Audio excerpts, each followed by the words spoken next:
Hello everyone. In this video we're going to be taking a look at an article from the New York Times. Now this was published on March 4th, and I know I'm getting to it a couple days late, but I saw this and I just, because no one's really talking about how the New York Times framed this, so I figured someone should. But it's written by Alexandra Alter and Elizabeth A. Harris. Look at their title here.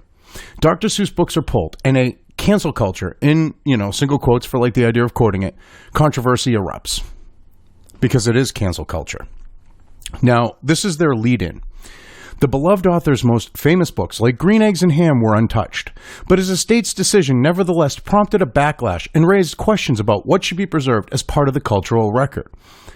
Well, first off, all right, when you have to your lead-off has to start out with, well, his more famous books, like Green Eggs and Ham, weren't touched, okay, you're already fighting a losing battle, because you already know what's going on is true, that they're censoring, and this is a form of cancel culture. But hey, you dig your grave even deeper, okay, when you go, how you're saying, it prompted a backlash and raised questions about what should be preserved as part of the cultural record. Everything about culture, a culture, should be preserved. There should not be any question about what parts, okay? Everything should be preserved. The good, the bad, all of it. Okay, why? Because it's part of our history. And if you do not understand where you came from and your history, you are bound to repeat it. You are bound to make the same exact mistakes. You don't know who you are without having your history. But hey, let's decide what we should, what we should preserve as part of it, as part of the cultural record. I mean, this is ridiculous. Now, these ones are the ones that are being, removed. If I ran the zoo, and to think that I saw it on Mulberry Street, on beyond Zebra, McGillet's Pool. I mean, seriously. Because supposedly, let's see what they put here. It's from the Times Tribune via Associated Press. It's a little quote they put on it.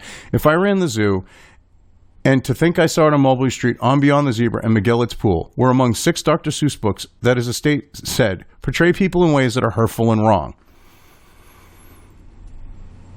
But here's the thing. They're literally grasping with some of the stuff. It's ridiculous, okay? And the fact is at one time, okay, yes. But you know what you do? You go and you explain to your children. This is the thing. If you're reading what is it? The one I saw on Mulberry Street has, the idea of as they're putting it, like slanted eye, blah, blah, blah, blah, blah, stereotypical Asian. If you take issue with that, it's easy to explain to a kid and go, if they ask, as they get older, you can explain it to them. That's what parents should be doing. You should be preserving history. If you take issue with that, and you think that that's going to brainwash an innocent child, supposedly, then you don't read it to that child, if you're the parent. It's that simple. Anyway, let's see what Alexandra and Elizabeth had to say here. In the summer of 1936, Theodore Giesel was on a ship from Europe to New York when he started scribbling silly rhymes on the ship's stationery to entertain himself during a storm. And this is a story that no one can beat. I saw it all happen on Mulberry Street. Okay, yeah, that was one of his rhymes. They lead off with that. The rhymes morphed into his first children's book, and to think that I saw it on Mulberry Street, about a boy who witnesses increasingly outlandish things. About a boy who witnesses increasingly outlandish things. Yes, and they got to find issue with everything with their cultural Marxist crap, and they targeted this book. First published in 1937, the book started Giesel's career as Dr. Seuss. He went on to publish more than 60 books that have sold some 700 million copies globally, making him one of the world's enduring popular children's book authors, which is one reason why they're targeting him. Because, heaven forbid, you just let children have their children's stories. Part of the reason why they're targeting him is, I'm trying to think of the way to put it. Okay, see, communism goes after icons, we'll say, like religious and otherwise, because it takes away from their power.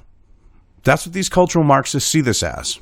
Because if this is out there and there's no controversy about it, they have less power. And they try to destroy those things that have power like that, the icons. That's what the Soviets did. That's what Castro did in Cuba. That's what they do. That's what China did. Okay? That's what Mao did in China. That's what Pol Pot did. This is no different. It's at a different, it's not as on a murderous scale, but it's the same exact principle.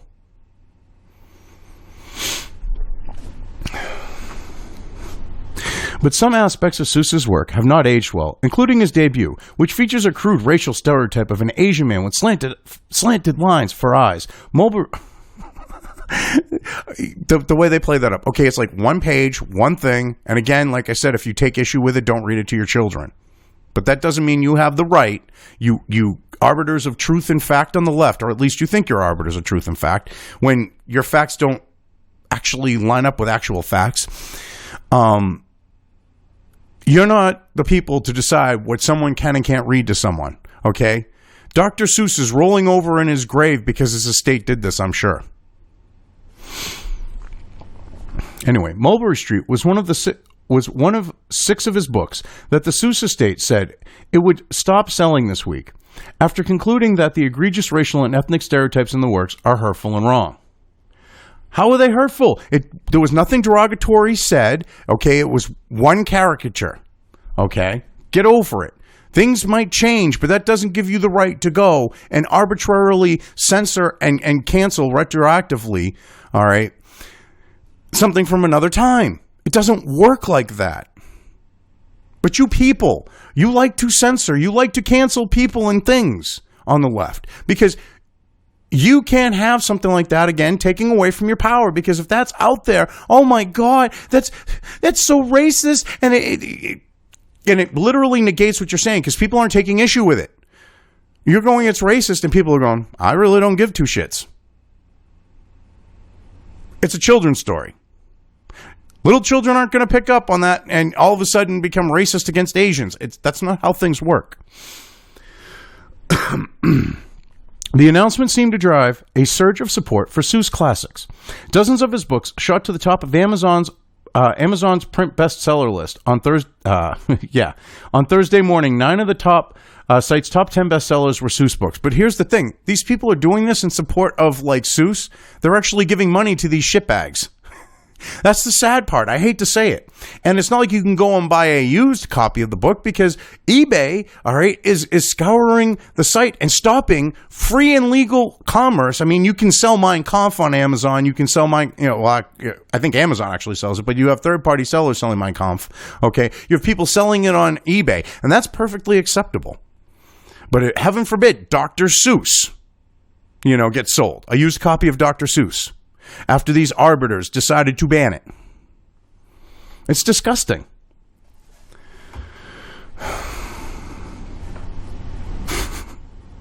It's really disgusting. The estate's decision, which prompted breathless headlines on cable... Wow, that's sad, the way they're wording this. But which prompted breathless headlines on cable news and complaints about cancel culture from prominent conservatives, represents a dramatic step to update and curate Seuss's body of work, acknowledging and rejecting some of his views while seeking to protect his brand and appeal. But here's the thing. You don't know what his views are. You literally have someone else animated the friggin' book, okay? That wasn't considered a racist thing at one time, and you are attributing, what was considered acceptable and not racist, okay, as to what his views actually were. You are vile, disgusting people. You truly are vile and disgusting people, you two dumb broads. You people are vile. And the thing is, okay, there should be no dramatic step to update and curate Seuss's body of work. Okay, Seuss's body of work should not be touched at all. Okay, you curate it, and you're literally creating the idea of, well, I'm going to censor this. You're going to drive people to want to read that, number one. You think you're going to make it disappear, but it's going to have the Streisand effect. Okay, number two, okay, the body of his work should stand on its own. Let people themselves decide what they take issue with when it comes to his work. You should not be the ones dictating that. But yet that's what you're doing, and you're trying to justify this. It also raises questions about whether and how an author's work should be posthumously curated to reflect evolving social attitudes and what should be preserved as part of the cultural record. No, you guys are creating this question. You are creating this situation because there are no questions about whether how an author's work should be curated posthumously. Because if you actually gave two shits about that, you would be censoring, okay? Hell, Mein Kampf, you'd be censoring all these other works, autobiographies or whatever, anything you didn't like. But you're targeting Dr. Seuss and you're saying, well, deciding. No, you let the bodies of their work, okay, stand where they may, all right? You don't curate someone's work. You do not curate an author's work. An author's work, okay, they put the time, effort, and energy. They wanted people to read it. Who are you to decide what people can and can't read? That's censorship. You're trying to be like, well, curating, that's just your nice way of saying, well, we want to censor stuff. You're scumbags. Because it's for the cultural record. No, the cultural record is all of it. The good, the bad, everything. Scumbags. It will cause people to reevaluate the legacy of Dr. Seuss, and I think that's a good thing, said Philip Nell, a children's literature scholar at Kansas State University and the author of Dr. Seuss, an American icon. There are parts of his legacy one should honor and parts of his legacy one should not. Now, excuse me. Because of a work of fiction, a children's work of fiction with illustrations drawn by someone else, you people are basing your bullshit on. And what is there to reevaluate about Dr. Seuss? He wrote children's books. This is not a good thing. He added, they may be motivated by the fact that racism is bad for the brand, or they may be motivated by a deeper sense of racial justice. When you bring in this racial justice thing, it's complete bullshit. This is all cultural Marxist crap. Seriously, Dr. Seuss, I think, would be a little bit pissed that his work is being censored by the very people that are supposed to be entrusted to protect his work. Anyway, classic children's books are perennial bestsellers and an important revenue stream for publishers.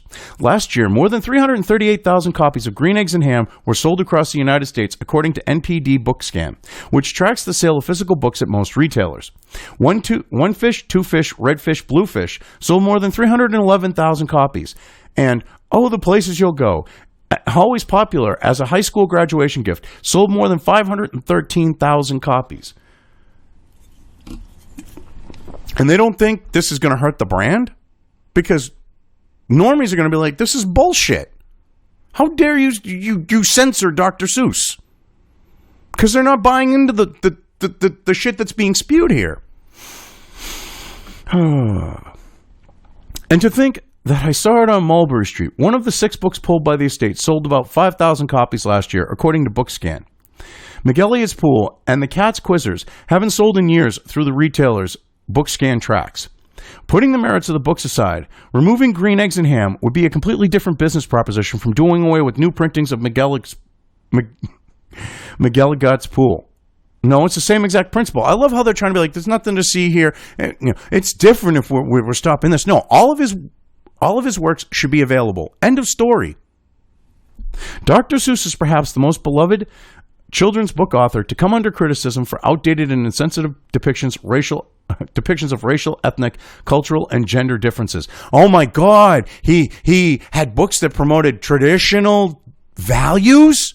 His books promoted traditional values, folks. That's what they're taking issue with, because when you say, depictions of outdated and insensitive depictions of, racial, ethnic, cultural, and gender differences, okay, they're talking about, the idea of culture as like traditional culture and traditional gender differences.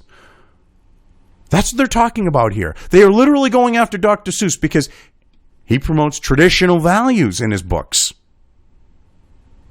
Heaven forbid. At least they can be honest about that. It's because of the traditional values.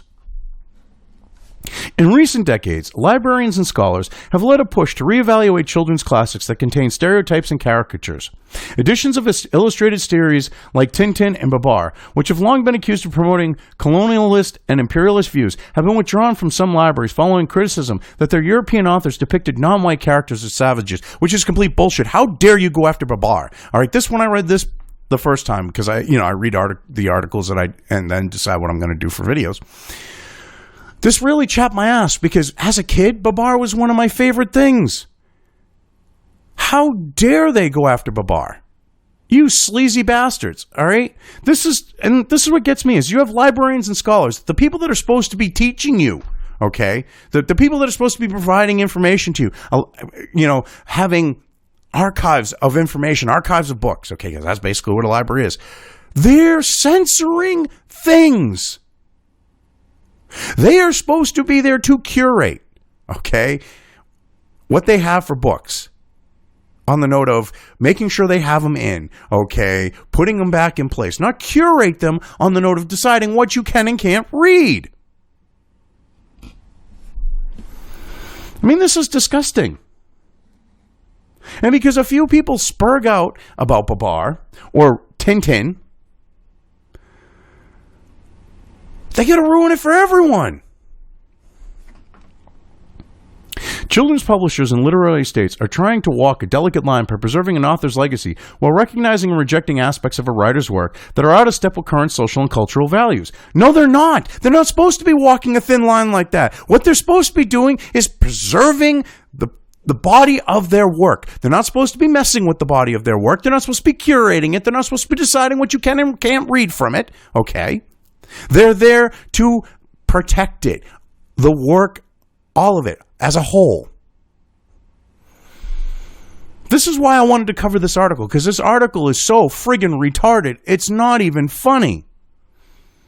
Some authors self-edited their work in response to criticism. In the 1970s, Ronald Dahl revised Charlie and the Chocolate Factory, which originally depicted the factory workers as dark-skinned pygmies from Africa. After facing charges of racism from the NAACP, Dahl made the workers Oompa Loompas from a fictional country called Loompaland.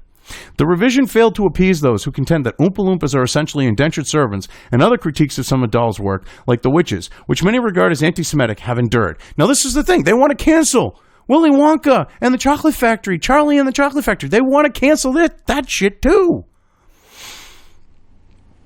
I mean, this is ridiculous. They want to go after his, the author of it.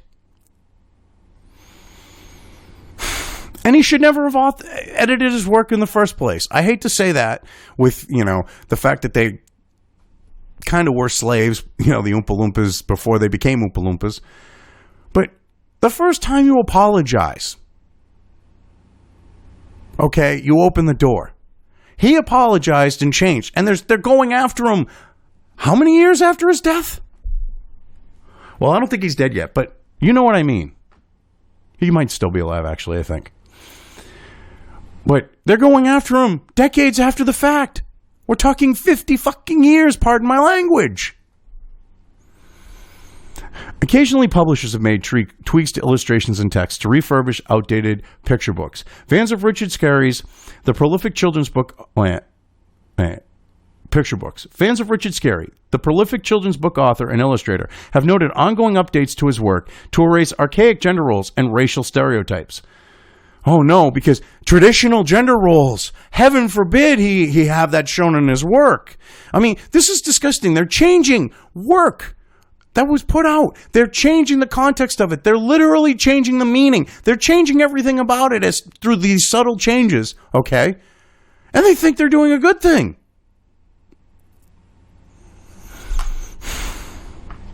Let the work stand on its own, okay? Let people decide whether they like it or dislike it, or they take issue with it or they don't.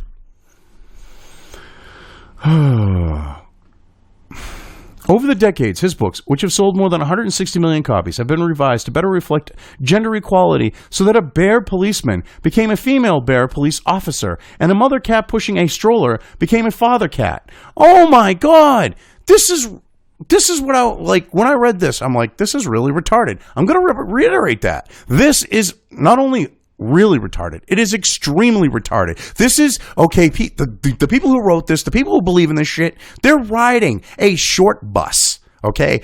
Every one of them in straitjackets with fucking hockey helmets on. That's how retarded this shit is.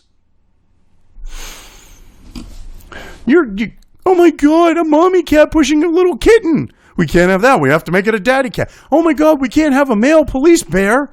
We have to make it a police woman. Oops, sorry, police officer. Oh, God. Later editions also sought to eliminate racial stereotypes. For example, by deleting an image of an Indian mouse in a feathered headdress next to an ice cream cone to illustrate the letter I. Oh, my God. Do American Indians, Native Americans, Native people, however you want to friggin' phrase it, okay? Me, being part American Indian, I'll say American Indian, okay? Try and cancel me for that, all right? I'm part Micmac. I'd love to see it. I mean, mind you, it's a small amount. Blood's been diluted a little bit, but I am Micmac, okay? Heaven forbid you have a sweet little innocent mouse wearing a headdress. Do Indians in this country, American Indians, do they or do they not wear headdresses as part of ceremony or anything else? Yes. Okay. Do they traditionally wear headdresses? Okay. Beyond that, previous times. Yes. So kiss off. A cute little mouse with a headdress. Okay. All right. It's not a racial stereotype. How the hell do you come up with a racial stereotype? I didn't know that mice were equated to American Indians. I got no problem with it being equated to a cute little mouse. This is the retarded shit that they're pushing. Because you're teaching a kid I with a little mouse Indian. Oh, no. Okay. How about we do this? You say racial stereotypes. The word's Indian. Okay, how about we do like this type of Indian, where they talk like this. That way you get away with it. It's a racial stereotype, but it's true. Will you help me with my Slurpee machine? I mean, come on. Won't this be the perfect way to do it? That way you can keep the Indian. I mean, this is how retarded they are. Oh, my God. In rare instances, works have been taken out of circulation. Hergé's Tintin in the Congo, which is no longer widely available in the United States, became part of a controversy called Tintin-gate. Yeah, complete bullshit, censorship. But anyway, called Tintin-gate about a decade ago after librarians and booksellers in the United States and Britain removed the book from children's sections. Because they want to decide what you or your children can and can't read. All right, excuse me here, I got to crack a can here. I need my Coca-Cola fix and to wet the whistle. Oh, but anyway. Well, all right, so they don't explain how bullshit that was because it suits their narrative. More recent, because there was major backlash when that happened. I remember when that happened. There was major backlash over that. But they leave that out because it doesn't fit the freaking narrative.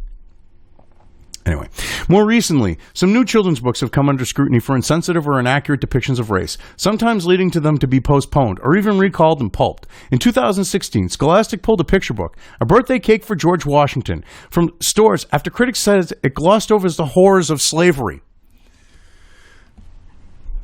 Seriously. They literally had that removed because it glossed over the things of slavery. They leave out the fact that he was against it and upon his death freed all of his slaves. Okay, they ignore these things because it doesn't fit their freaking narrative.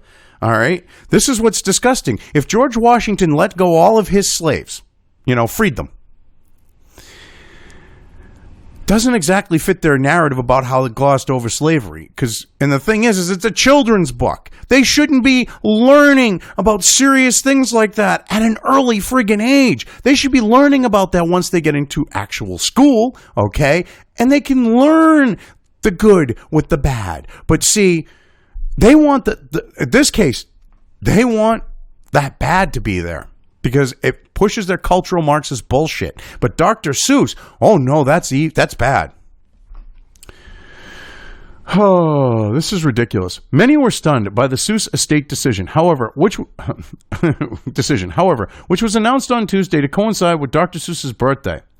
Yeah, happy birthday, Dr. Seuss. bend over. We're going to fuck your skeleton. We're going to fuck your legacy. In a statement, Dr. Seuss Enterprises said it decided to discontinue those 6 titles last year after consulting a panel of experts, including educators, to review its catalog. Including educators, yes. It was a woke friggin' group. All right, it's these people who have to find racism everywhere, otherwise they would not have a job. That's what that was. Besides these ideologues on the note of educators that are teaching your children, people. Giselle, who died in 1991, is best known for whimsical picture books. Okay, so yeah, he did die in 91. So yeah, he actually is dead. I'm sorry. I forgot about that. So I stand corrected. Because I said he could still be alive. Or wait a minute, was that someone else? Either way, anyway. Okay, oh, that was the other guy, I think. Yeah, it was. It was Charlie and the Chocolate Factory. Anyway, Giselle, whatever, who died in 1991. I butcher his name. Anyway, is best known for his whimsical picture books like Green Eggs and Ham and The Cat in the Hat, as well as works with ethical and moral imperatives to treat others with kindness and care for the planet, like Horton Hears a Who and The Lorax. And now this is what's funny. So he has this overwhelming message throughout all his books, but yet he's pushing racism. That could be why you're down here towards the end of the article pointing this out? Scholars have long noted racism in his wartime political cartoons, which he later offered a half-hearted apology for, saying they were a result of snap judgments that every political cartoonist has to make. Now, here's the thing. That was like common thing. The Japanese did the same thing to Americans, okay? They did it to the whites and blacks in this country. But do you hear people demanding, an apology? No, okay? The Germans did it to us. We did it to the Germans. We did it to the Italians. The Italians did it to us. That was part of wartime. Oh, hell, we had this happen with the last, military fights that we've gone into, like with Iraq and Afghanistan after September 11th. It wasn't caricatures, okay? But the legacy media that's now attacking this were the ones pushing, oh my God, the evil, Muslim terrorists and shit. Now, mind you, there is a lot of extremism that goes on in that region of the country. I'm not negating that. But they were basically painting everyone from that region of the world with a broad friggin' brush while they were sucking baby Bush's dick. And you want to be acting like this, going after Dr. Seuss? Kiss my ass. I mean, this is ridiculous. Oh my God, he did a half-hearted apology. Well, he said he made snap judgments and that every political cartoonist, that's not a half-hearted apology. He literally explained why. You just don't like what he said. Anyway, others have noted anti-Semitic and Islamophobic overtones in the comics and advertisements he wrote before and during his career as a children's book author.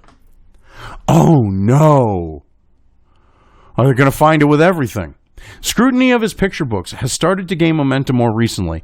In his 2017 book titled, Was the Cat in the Hat Black? The Hidden Racism of Children's Literature and the Need for Diverse Books, Mr. Nell, the Kansas State University professor, made the case that the beloved character had roots in blackface minstrelsy.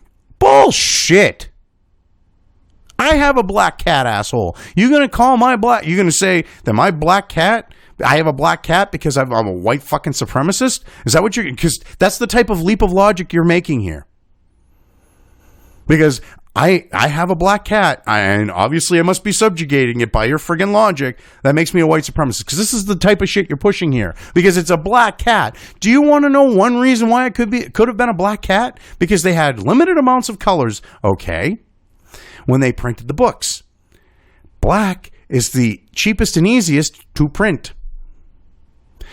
So they had basic colors, black, red, probably blue, yeah.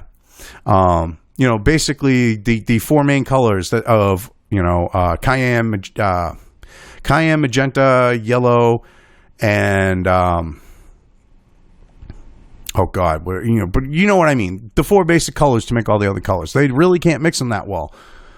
These books are printed cheap. I mean, you're literally trying to find racism in this. This is, again, why I decided to do this. This is bullshit. In 2019, an academic journal dedicated to the study of diversity in children's literature published, The Cat is Out of the Bag, Orientalism, Anti-Blackness, and White Supremacy in Dr. Seuss's Children's Books. Fuck. fucking retarded shit. Anyway, so children's books. A paper examining racism and bias in Dr. Seuss's books. I mean, this is ridiculous. The authors, Katie Ishizuka and Ramon Stevens, argued... I'm sorry, Ramon Stevens. Dude, your parents named you Raymond, didn't they? Because with the last name Stevens, okay, you know Ramon. I'm sorry. No. But anyway, these two idiots argued that much of Dr. Seuss's work exhibited racism or bias against Black, Asian, Mexican, Native American, and Jewish people, as well as women and other groups. Bullshit. They're literally now getting traction with this because these idiots did this. I'm assuming a bit ago. Okay, at least not yesterday. I mean, this is from a ways back. I'm assuming. And now they're finally getting traction with this because they're like, oh, we've become more and more out there with our bullshit. How can we hold our, how can I tell myself, hold my beer while I go and one up myself? Which sounds logistically impossible, but somehow they manage it. Because they show traditional family, traditional values, traditional gender roles. He's a racist, a misogynist. Oh my God, these people are friggin' retarded. I've been using that word retarded a lot in this video. But anyway, minimizing, erasing, or not acknowledging Seuss's racial transgressions across his entire publishing career deny the very real historical impact they had on people of color and the way they continue to influence culture, education, and children's views of people of color, they wrote. Children do not see what you're seeing in these things. Hell, their parents reading them these books don't see these things because they're not there. When everyone in the world, the overwhelming majority, okay, isn't short bus riding retarded, okay, hockey helmet wearing retarded, when they're not that way and they don't see what you're talking about, maybe look at yourselves, look inwardly, and realize you're full of shit. Oh my God. Regardless of the content, books go out of print every day if they don't sell. And indeed, some of the Seuss books would likely be in that category if they had been written by another author. But they weren't. That's the thing. And the fact that people are not liking that that Dr. Seuss is being censored, and the fact that they don't like that you're pushing your, politics into this and you're literally seeing things where they're not, yeah, people are not just going to roll over on this one because you're going after something like Dr. Seuss. If you went after your bullshit things that you normally do, okay, most normies would be asleep, but you're going after Dr. Seuss. Anyway, so Valerie Lewis, a co-owner of Hickbee's bookstore in San Jose, California, said that, so she said that anyway. They didn't quote it, but anyway. Wait, no. Valerie Lewis, a co-owner of Hickbee's bookstore in San Jose, California, said that sort of attrition is perfectly sensible, but pulling a book altogether for political reasons makes her uncomfortable. Well, oh my God, you guess she's going to be canceled soon? I'm not doubting it. I think when there is something in a book that you find offensive, what a great teaching opportunity, Miss Lewis said. Yeah, we all have a choice as to whether we buy it or not, she said, but removing it kind of makes me want to shake my head. Makes me want to do more than shake my head. It makes me want to just I mean, obviously in Minecraft, but it makes me want to grab one of these people and shake them like a British nanny shakes a baby, which I hope some people get the reference with that one. It's a local New England type of thing that happened, an event that happened. Just Google British nanny shakes baby Boston. You'll get the gist of it if you don't know. Or at least that should bring it up. But she's right. It's a teaching opportunity. She's also right that it's our choice to buy it whether or not. It's not their choice to decide what we can and can't read. The reaction to Tuesday's announcement was one of swift derision from many conservative politicians and commentators, including Donald Trump Jr. and House Minority Leader Kevin McCarthy, who complained on the House floor that Democrats were outlawing Dr. Seuss. He posted a YouTube video of himself the next day reading Green Eggs and Ham. Oh, no, people, you don't like the fact that conservatives and other people are actually standing up to your bullshit. You don't like the fact that they don't like that you're censoring you're deciding to censor parts of an author's work. Okay? Oh, we're not. It's not cancel culture. We're not canceling Dr. Seuss or censoring him. Bullshit. For many people, regardless of their politics, there is a disconnect between books that feel cozy and familiar from their childhood and accusations they could be offensive or hurtful. No, that's not what it is, you dumb bitches. What it is they remember the books from their childhood. They also remember that there was, and they've probably read them to their children because they love them so much. So they've got a reference from when they're a child, a reference from when they're an adult, and they're calling your bullshit out. It is not them, being detached or however there is no disconnect. They just don't agree with you. There isn't a disconnect. Again, it's disagreement. They think you are spurgs. I agree with them. Folks are not remembering the text itself. They are remembering the affective experience that they had around those texts, said Ebony Elizabeth Thomas, an associate professor at the University of Pennsylvania Graduate School of Education. White children or parents might not have noticed the offensive anti-Asian stereotyping in Mulberry Street. It was one picture. The words didn't say shit to that. And if by your logic, because you're saying they remember the pictures, then they would all be racist from that one illustration. By your own logic, you literally just destroyed your own shit here. And as I said, most kids remember the words. Hell, there are kids that have had Green Eggs and Ham and other Dr. Seuss books read to them that they can pretty much, to this day as adults, recite them verbatim. Again, they've read them to their children. They know what the words are. They have multiple frames of reference with the books. When she was a child, she added, I certainly didn't. Oh, no, you didn't. Because you weren't a racist piece of shit when you were a kid. You became one as you got older with your low expectations of minorities and shit. You ultra uber liberal dumb shit.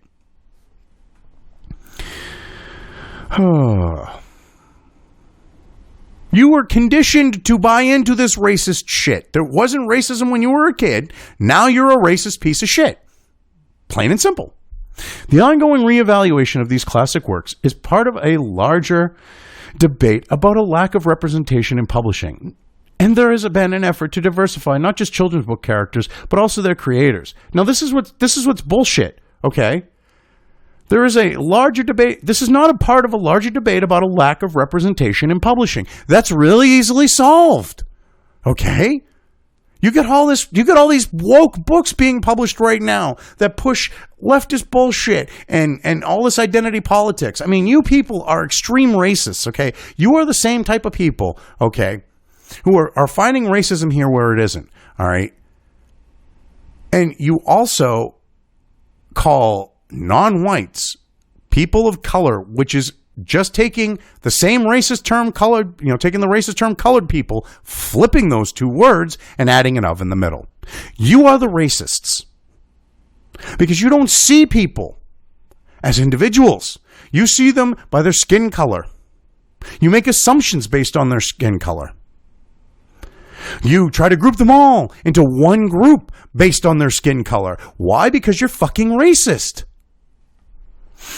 But you can go, no, I'm not racist. Yes, you are. Deal with it. And this idea of diversifying. All right, if you're changing these books to diversify, you're scumbags. Anyway, data compiled by the Cooperative Children's Book Center at the University of Wisconsin-Madison School of Education in recent years has shown a significant increase in the number of authors and characters of color in books it tracks. There remains, however, a long way to go.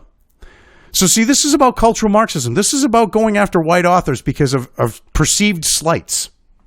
That's what it comes down to. It's one thing to take 6 books